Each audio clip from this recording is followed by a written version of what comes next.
Salut les amis, le mauvais karma est du côté de la Thaïlande. Voici le contexte du scénario. En 2026, la Thaïlande est plongée dans un troisième affrontement intense contre le Cambodge, agacé par des décennies de tensions historiques. L'orgueil national a conduit à l'annexion de provinces khmères qui provoquent la colère et la résistance cambodgienne. Les deux nations se livrent à des escarmouches régulières et le climat est devenu de plus en plus hostile.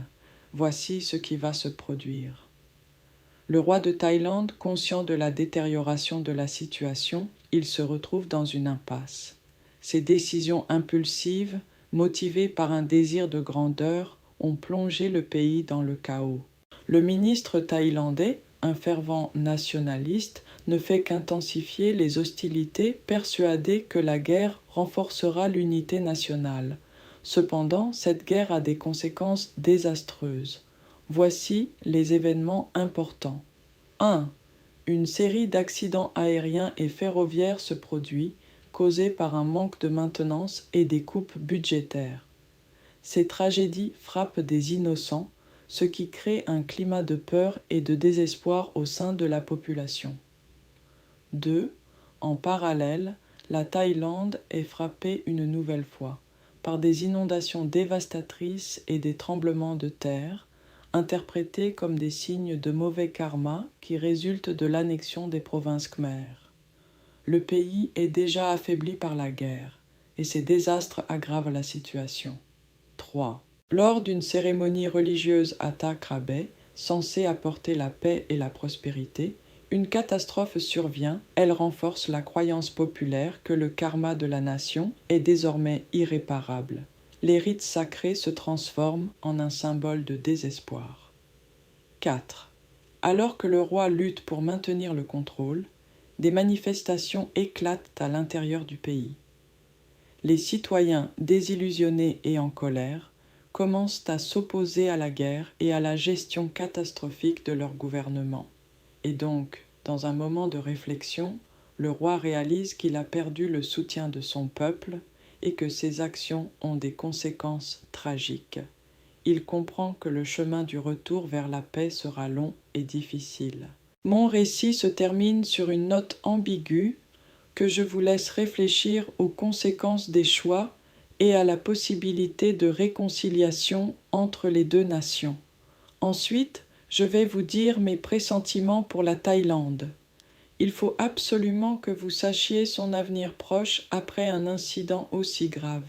Le 29 avril 2026, des tirs sur des observateurs de l'ASEAN ouvrent la porte à des scénarios à la fois tendus et captivants. Voici une prédiction sur ce qui pourrait se passer dans le mois qui vient. Je l'ai appelé le mois du tumulte. Tout de suite, le mois du tumulte. Semaine 1, réaction immédiate. Après l'incident tragique où des observateurs de l'ASEAN ont été pris pour cible, la communauté internationale réagit avec une indignation immédiate. Les médias rapportent en boucle les événements et la pression monte sur le gouvernement thaïlandais pour qu'il prenne des mesures. Les dirigeants mondiaux appellent à une enquête transparente alors que les manifestations éclatent à l'intérieur du pays, certains demandant des comptes au gouvernement. La situation politique en Thaïlande devient de plus en plus instable. Des factions au sein du gouvernement commencent à se disputer sur la manière de gérer la crise, avec des ministres qui appellent à une escalade des mesures militaires contre le Cambodge, alors que d'autres plaident pour un dialogue pacifique. Cette division crée un climat de méfiance et de peur parmi la population. Semaine 3, escalade des conflits. Le ministre thaïlandais, en proie à une pression énorme, décide d'intensifier les actions militaires, ce qui provoque des ripostes du côté cambodgien. Des échanges de tirs se produisent à la frontière et le risque d'une guerre totale devient imminent. Les médias, désormais enflammés par la rhétorique guerrière, enveniment la situation. Et la population est divisée entre nationalisme et appel à la paix. Semaine 4. Conséquences désastreuses.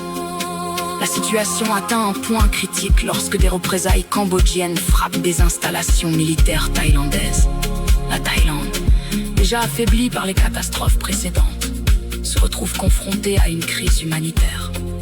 Des réfugiés fuient vers des zones plus sûres et la panique s'installe parmi la population.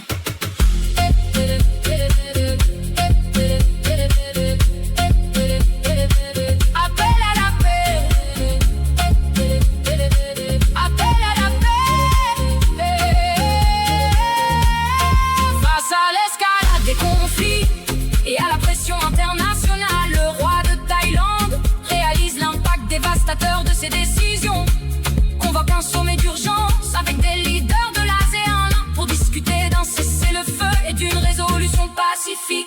Ce moment pourrait devenir un tournant, il offre une chance de réconciliation pour